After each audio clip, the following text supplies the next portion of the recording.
Okay, guys, let's get some things straight. I browse Reddit pretty regularly, and I heard from a friend what was going over on No Sleep. I've been looking through it the last few days, and I'm seeing some really disturbing stuff on here that I need to address. I'm Jenny Rogers. I'm a normal 18-year-old high school student in her senior year. My Snapchat username is callme_469, and somehow my phone has been ruining people's lives. I live in a nice neighborhood with a loving family and a spacious house. I have a little sister that I adore, and my dog that is the best dog ever. I get good grades, and I have a lot of friends. I set up my Snapchat with a picture of a hot girl as a joke to prank my friend Owen for calling me ugly one day. But that was 6 months ago, and since then, I haven't touched the app. My phone is almost always with me, and I haven't given anyone my login information, so I have no idea how someone else has been using my profile to ruin the lives of other teenagers in this post. The only thing I can think of is that my little sister might have done something on accident, but she's only 6, so I don't think she could, summon a demon or some sort of entity that's apparently channeling itself through my Snapchat? If what the other users posted is true, then this is terrifying. I'm really confused about something, and I'm hoping someone on here can offer me some sort of insight. When I logged into my account to check the messages out yesterday, the ones that the others posted that they say they got, there's not even any messages on it that are the ones I've spammed Owen with. Nothing sinister, nothing creepy, nothing.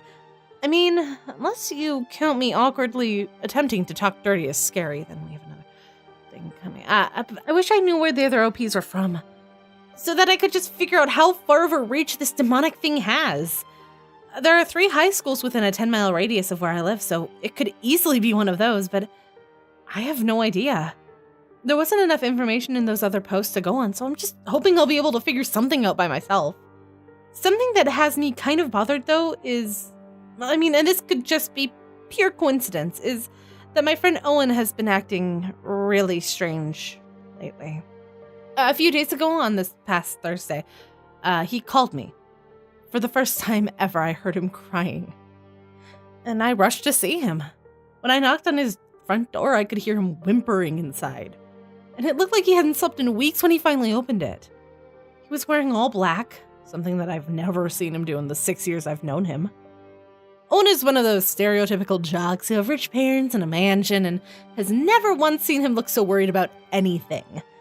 I noticed that there were thick black curtains blocking out the light, and I could see the droopy remains of several candles on the living room table. I figured that his parents were doing some sort of eccentric remodeling, but as he began to fill me in on what was wrong, I began to piece together something that most people would find insane. I asked him what was up with the new decor, and he confirmed my suspicions. And told me about how he, his older sister Sophie, and his parents decided to play the Psychic Knock game for their family game night the evening prior. I stopped him right there, questioning how he found out about the game. He told me he had gotten a message from my Snapchat profile, and it sounded like something I would have told him to try, so he got his family to play too. They had followed the rules perfectly. And with a painful beating heart, I listened as Owen said it was my door that they chose. His family had dropped him off at my house plenty of times and knew the route and what it looked like. Tears began to slide down his cheeks as he explained about the aftermath of the game, and I hugged him comfortingly. He told me how weird sounds and creepy whispers and like a headache that just wouldn't go away all plagued him relentlessly. And he knew that he needed to get out of the house. Owen went on to explain how he had woken up the next morning after the terrible night with a little sleep, and that's when he realized his family was missing. No note, and things like the keys and the cell phones were all still in the house. He had called the police, and they told him that he was just overreacting, and that he couldn't officially file a missing persons report until it had been 24 hours. He then called his aunt, Liza, and she was on her way to pick him up until his parents returned. He had called me over because he was worried that I would be next. Owen told me about an unsettling dream he had experienced, and had been giving him sleep paralysis. The figure that appeared to him was wreathed in shadow with a voice that hurt his ears. The being had told Owen that he spared him, unlike his family, because it wanted Owen to deliver a message to me. The message was that I was the lucky one chosen to help bring the being into our plane of existence, and that it would keep playing with other human toys until it made its way to me. No further explanation had been given to Owen, and as he told me all this, he broke down sobbing. Again, I reassured him that it was okay, and that it wasn't his fault.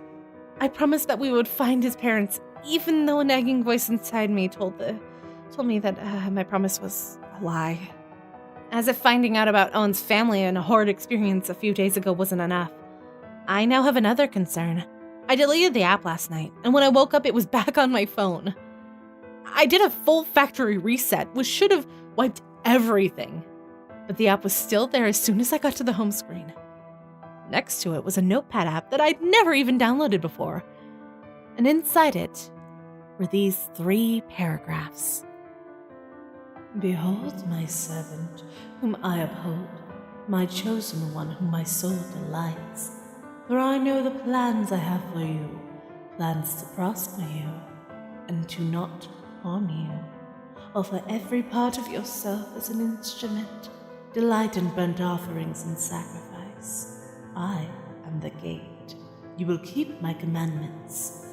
If you do not listen, and you do not take it to heart, then I will send the curse upon you, and I will curse your blessings, especially for members of your household.